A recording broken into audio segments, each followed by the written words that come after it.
everyone, welcome to another episode of Niger Canada Girl.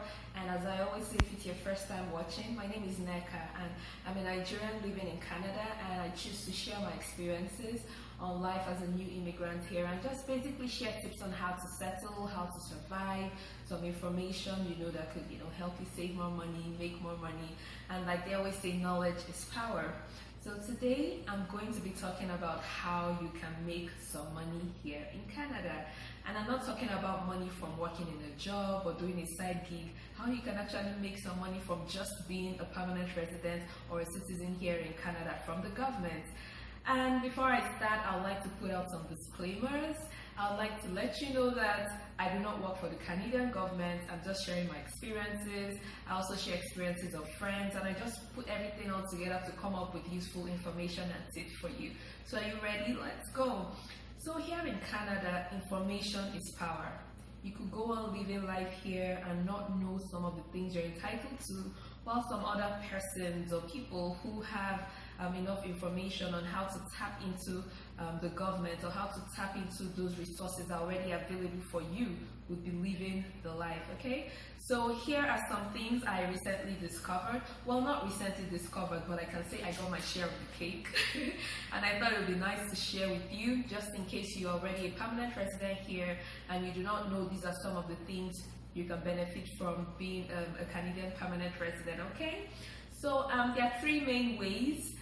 Right now, of course, if I discover more, I'll definitely share with you. But there are three main ways you can access funds from the government, okay?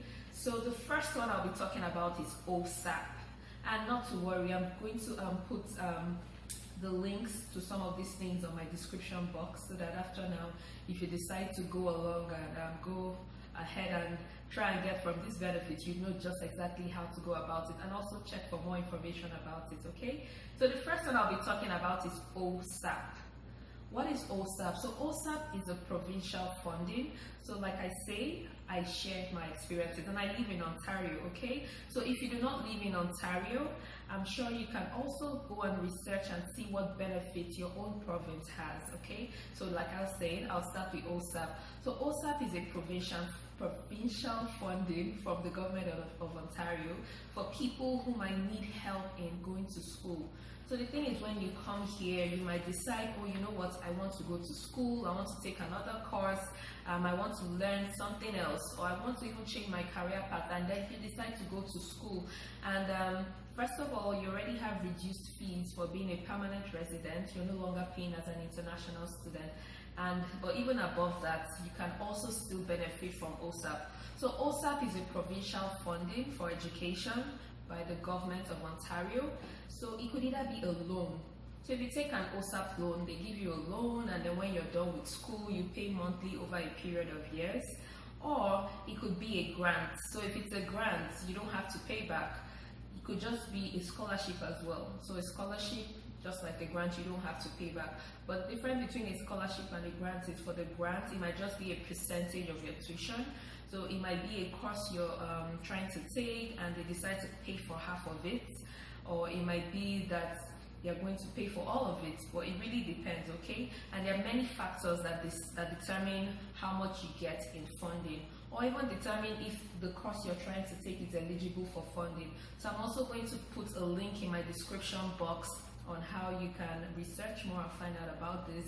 Like I said, I have friends who are doing this, so I have people who are already benefiting from it. I'm not taking the course right now, so I haven't really harnessed my OSAP resources. But yeah, there you go. So number two, the second thing I'll be talking about is the Trillium Benefit. This one I have benefited from, and I was a bit excited. So I landed in April, first week in April, and I know here in Canada there's we have tax years where you put together, you file your taxes, and then you get back some money for being a good citizen and paying your tax. And you get your tax every July. But I did not know that landing in April, I mean, I haven't lived an entire year here. I haven't really paid, well, I've paid taxes, but I just thought I'll be eligible for the next year's tax, but I didn't know I could actually get some money from the government, even being a new resident here who just landed in April. But guess what? There's something called the Trillium Benefit. So the The Trillium Benefit combines three programs. It combines the Ontario sales tax credit. It combines the Ontario energy and property tax credit, and it combines the Northern Ontario energy credit. So what this means is that when you file for this, it's actually a form you can get online. I would also share the link. When you file for this, you're actually able to fill the form, put whatever your earnings were in your home country before coming here, and you actually get some tax. So I filled this form. It's called the GST and HST tax. So like I said, it combines three programs. So they just accumulate all this together and pay you a lump sum, okay? So I filled the form. They asked me information like my previous earnings, the last year in my country, what I'd earned this year before coming here, and just basic information. And then I sent it via post, through Canada Post to their office, and I'd forgotten about it. I actually didn't think I was going to get any returns. But sometime in July, I actually got $301, and I was like, okay. I mean, this is money I wasn't expecting, so I was eligible for this. So you might also be eligible for this. You most likely are. So all you have to do is try and fill the tax form and submit, and keep your fingers crossed. So I got $301. So this is actually paid monthly, but if what you'll be getting is less than $360, they just pay you a lump sum once. So I've gotten mine for the month of July, and that's it. But for people who get over $360, they would actually receive this monthly. And there's also an option for you to choose if you want to just receive a lump sum next year's tax season by July. By July. But if you are fine with just receiving it every month and it's above $360, why not? Okay, so mine was just $301, and I received it once as a lump sum. So yeah, I'm also going to share my description box how you can find this form, a link through which you can find this form, so you can also begin to benefit from this. Okay, and lastly, this one I have been beefing. There's just something about Canada. They seem to favor people with families, like if you have children.